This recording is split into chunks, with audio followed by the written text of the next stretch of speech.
Assalamualaikum warahmatullahi wabarakatuh. Kami dari kelompok 10 kelas SMA yang beranggotakan 1 Andrini Dwi Antari, 2 Vina Ulinuha, dan 3 Nuna Intira akan mempresentasikan tentang penyelesaian sengketa ekonomi syariah melalui mediasi. Yang pertama, pengertian dari mediasi.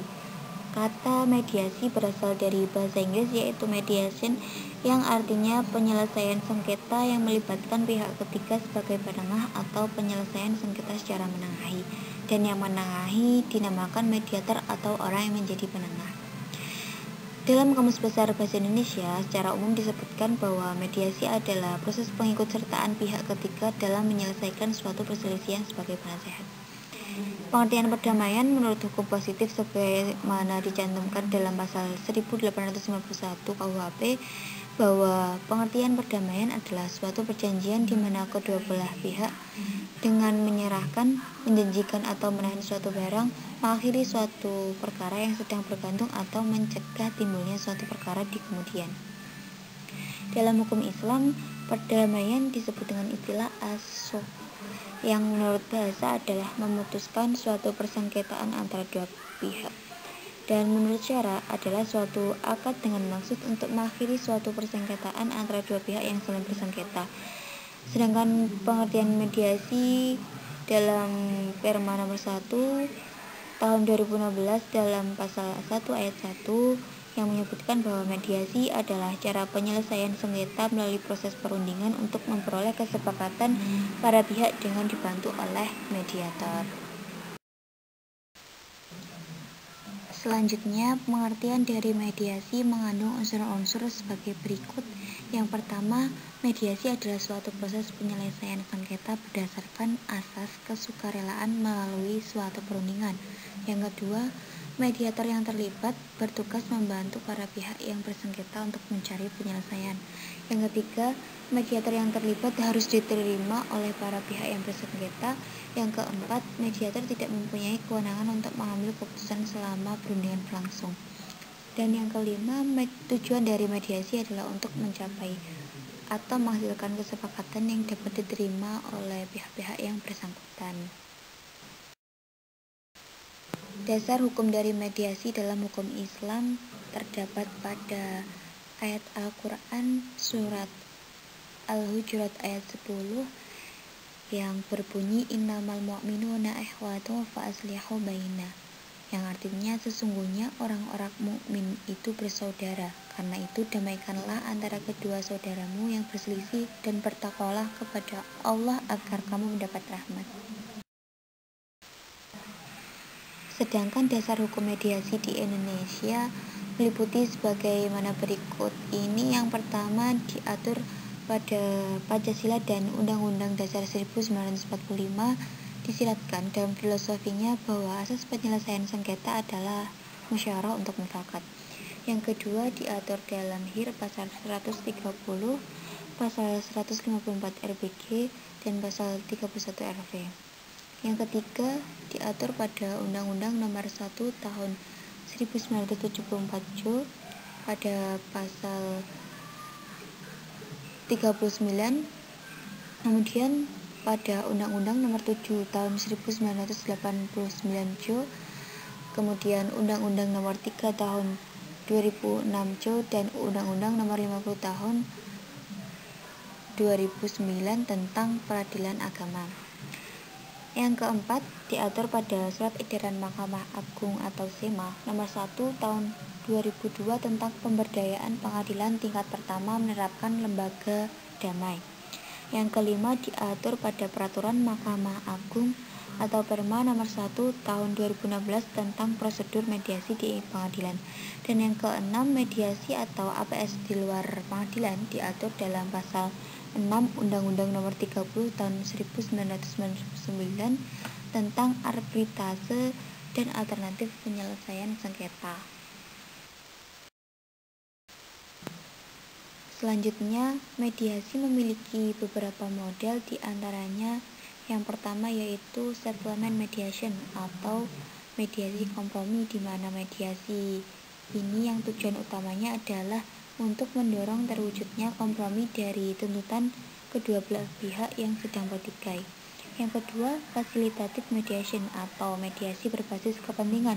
Mediasi model ini bertujuan untuk menghindarkan para pihak yang bersengketa dari posisi mereka dan menegosiasikan kebutuhan dan kepentingan para pihak dari hak-hak legal mereka secara kaku.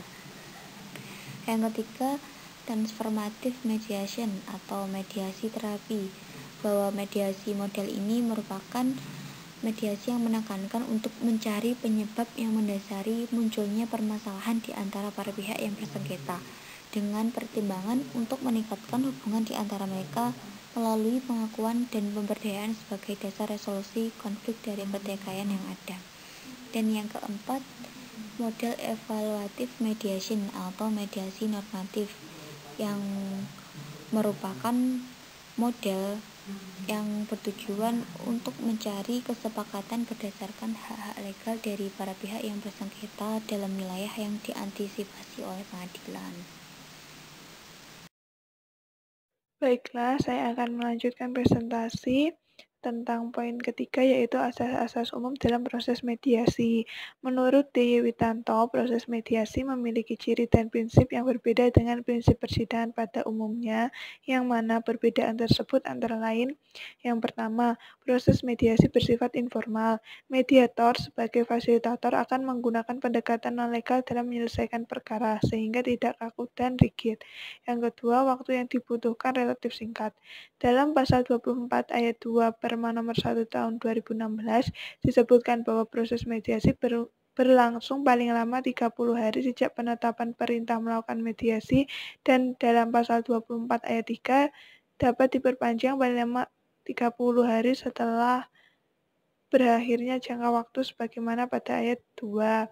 Yang ketiga, yaitu penyelesaian didasarkan atas kesepakatan para pihak. Mediator hanya sebagai fasilitator agar tercapai sebuah kesepakatan yang dapat menguntungkan kedua belah pihak. Yang keempat, biaya ringan dan murah. Bila para pihak menggunakan jasa mediator non-hakim, biaya mediasi tergantung kebutuhan selama berlangsungnya proses mediasi. Namun, bila menggunakan jasa mediator hakim, biaya akan jauh lebih murah, yakni hanya dikenakan biaya panggilan bila ada pihak yang tidak hadir sesuai perjanjian. Kemudian yang kelima, prosesnya tertutup dan bersifat rahasia. Dalam pasal 5 Perma nomor 1 tahun 2016 disebutkan bahwa proses mediasi pada asasnya tertutup kecuali para pihak menghendaki lain. Yang keenam, kesepakatan damai bersifat mengakhiri perkara. Artinya, bila para pihak menghendaki kesepakatan damai, gugatan perkara harus dicabut sehingga perkara dinyatakan selesai. Yang ketujuh, proses mediasi dapat mengesampingkan pembuktian. Para pihak tidak perlu saling berdebat dengan alasan bukti-bukti, namun yang diupayakan adalah mempertemukan titik temu dari permasalahan. Yang kedelapan, proses mediasi menggunakan pendekatan komunikasi. Dilakukan pendekatan dialog dengan pola komunikatif interaktif, saling menghormati dan menghargai. Yang kesembilan, hasil mediasi bersifat win-win solution. Tidak ada istilah menang kalah, semua pihak harus menerima kesepakatan yang mereka buat bersama-sama. Yang ke-10, akta perdamaian bersifat final dan binding, berkekuatan hukum tetap atau BHT dan dapat dieksekusi. Poin keempat yaitu tipologi mediator. Beraneka ragam tipologi mediator yang dikemukakan oleh para ahli Christopher W. Murrell di antaranya yang menyebutkan ada 3 tipe tipologi mediator, yaitu yang pertama mediator sosial atau social network mediator. Mediator berperan dalam sebuah sengketa atas dasar adanya hubungan sosial antara mediator dan para pihak yang bersangkutan. Mediator dalam tipologi ini sebagai bagian sebuah jalinan atau hubungan sosial yang ada atau tengah berlangsung. Kemudian yang kedua yaitu mediator otoritatif atau authoritative mediator. Mediator berusaha membentuk pihak-pihak yang bersangkutan untuk menyelesaikan perbedaan-perbedaan di antara mereka dan memiliki posisi kuat atau berpengaruh, sehingga mereka memiliki potensi atau kapasitas untuk mempengaruhi hasil akhir dari sebuah proses mediasi. Akan tetapi, seorang mediator otoritatif selama menjalankan perannya tidak menggunakan kewenangan atau pengaruh atau pengaruh itu karena didasarkan pada keyakinan atau pandangannya bahwa pemecahan yang terbaik terhadap sebuah kasus bukanlah ditentukan oleh dirinya selaku pihak yang berpengaruh atau berwenang, melainkan harus dihasilkan oleh upaya pihak-pihak yang bersengketa sendiri. Mediator otoratif ini dibagi lagi menjadi 3 jenis, yaitu mediator benevolent, mediator administrasi manajerial, dan mediator vested interest. Kemudian yang ketiga yaitu mediator mandiri atau independent mediator. Mediator mandiri adalah mediator yang menjaga jarak baik antara pihak maupun dengan persoalan yang tengah dihadapi oleh para pihak. Mediator tipologi ini lebih banyak ditemukan dalam masyarakat atau budaya yang telah mengembangkan tradisi kemandirian dan menghasilkan mediator-mediator profesional. Anggota-anggota dalam masyarakat seperti ini cenderung lebih menyukai permintaan bantuan kepada orang luar yang tidak memiliki kepentingan sosial sebelumnya dengan para pihak atau terhadap masalah yang timbul. Anggota-anggota masyarakat itu lebih mengandalkan para profesional spesialis dalam menyelesaikan permasalahan yang mereka hadapi. Kemudian poin kelima, yaitu orang yang berhak menjadi mediator.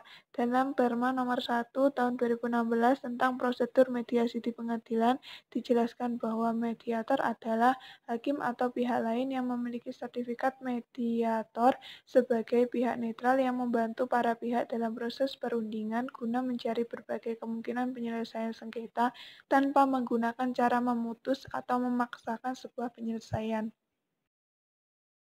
Kemudian jenis mediator itu ada dua, yaitu mediator hakim dan mediator non-hakim. Perbedaannya, dalam mediator hakim itu berasal dari kalangan hakim, ditunjuk oleh ketua majelis hakim pemeriksa perkara jika para pihak tidak sepakat dalam memilih mediator. Sedangkan mediator non-hakim yaitu pihak lain yang bukan hakim yang telah memiliki sertifikat mediator dan tercatat dalam daftar mediator di pengadilan. Kemudian, dalam mediator hakim itu jasanya tidak dikenakan biaya, sedangkan mediator non-hakim, biaya jasa ditanggung bersama atau berdasarkan kesepakatan para pihak.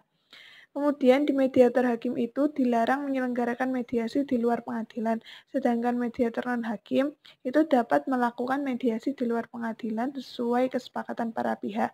Namun jika dipilih atau ditunjuk bersama-sama dengan mediator hakim dalam suatu perkara, mediator non-hakim wajib melakukan mediasi di pengadilan. Kemudian, materi pelatihan yang akan dijalani seorang calon mediator itu meliputi yang pertama, pengenalan alternatif dispute resolution atau ADR atau biasa disebut dengan alternatif penyelesaian sengketa. Yang kedua, keterampilan analisis konflik. Yang ketiga, teknik membangun komunikasi yang efektif. Yang keempat, pengetahuan tentang pengantar hukum, asas, dan teori serta tahapan dan prosedur negosiasi dari berbagai disiplin ilmu. Yang kelima, pengenalan Perma tentang prosedur mediasi di pengadilan. Yang keenam, strategi negosiasi. Yang ketujuh, teknik dan skill mediator. Yang kedelapan, penyusunan agenda dan membangun kaukus. Yang kesembilan, merancang kesepakatan. Yang kesepuluh, pemahaman kode etik. Dan yang kesebelas, belajar simulasi kasus. Selanjutnya akan disampaikan oleh teman saya.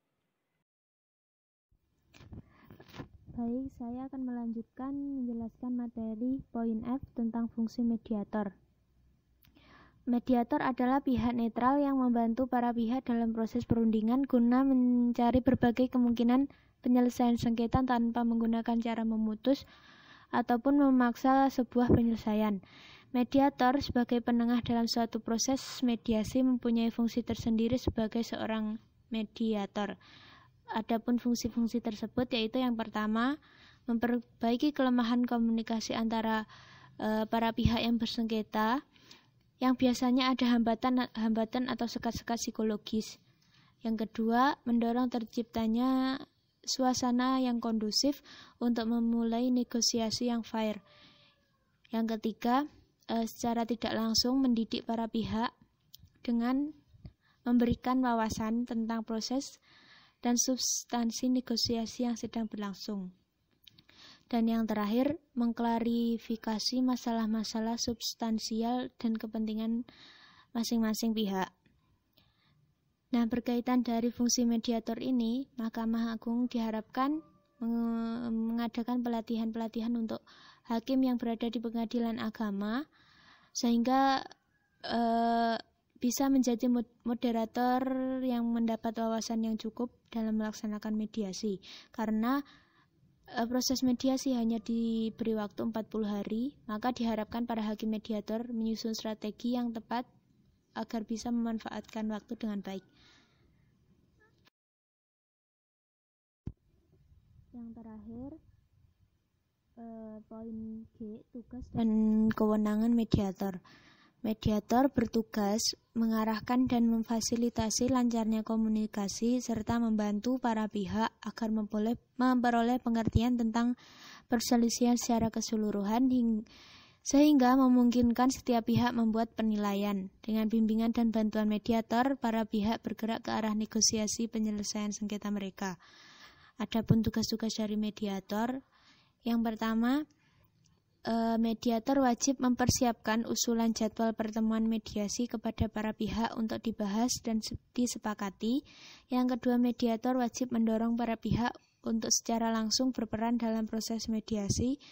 Yang ketiga, apabila dianggap perlu, mediator dapat melakukan kaukus. Apa itu kaukus?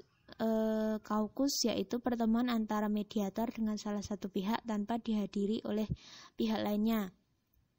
Dan yang terakhir, poin keempat, mediator wajib mendorong para pihak untuk menelusuri dan menggali kepentingan mereka dan mencari berbagai pilihan penyelesaian yang terbaik bagi masing-masing pihak. Selanjutnya, mediator memiliki sejumlah kewenangan dalam menjalankan proses mediasi. Mediator memperoleh kewenangan tersebut dari para pihak yang mana mereka mengizinkan adanya pihak ketiga menyelesaikan sengketa mereka, yaitu pihak ketiga yaitu mediator itu sendiri. Kewenangan mediator terfokus pada upaya menjaga mempertahankan proses mediasi. Mediator diberi kewenangan oleh para pihak untuk melakukan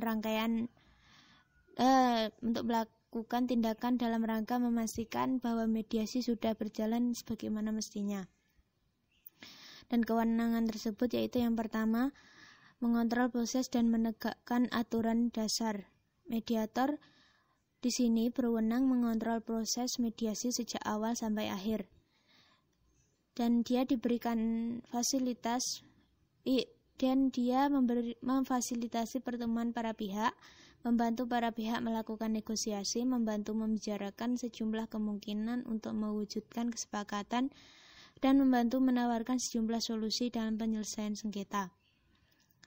Yang kedua, mempertahankan struktur dan momentum dalam negosiasi. Mediator berwenang menjaga dan mempertahankan struktur dan momentum dalam negosiasi. Esensi mediator terletak pada negosiasi, di mana para pihak diberikan kesempatan melakukan pembicaraan dan tawar-menawar dalam menyelesaikan sengketa. Dan yang terakhir, kewenangan mediator yaitu mengakhiri proses apabila mediasi tidak produktif lagi. Ketika mediator melihat para pihak tidak mungkin bisa diajak kompromi dalam negosiasi, maka mediator berwenang menghentikan proses mediasi. Mediator dapat menghentikan proses mediasi untuk sementara waktu atau penghentian untuk selamanya, atau dianggap mediasi tersebut gagal. Sekian presentasi dari kami, kurang lebihnya kami mohon maaf. Assalamualaikum warahmatullahi wabarakatuh.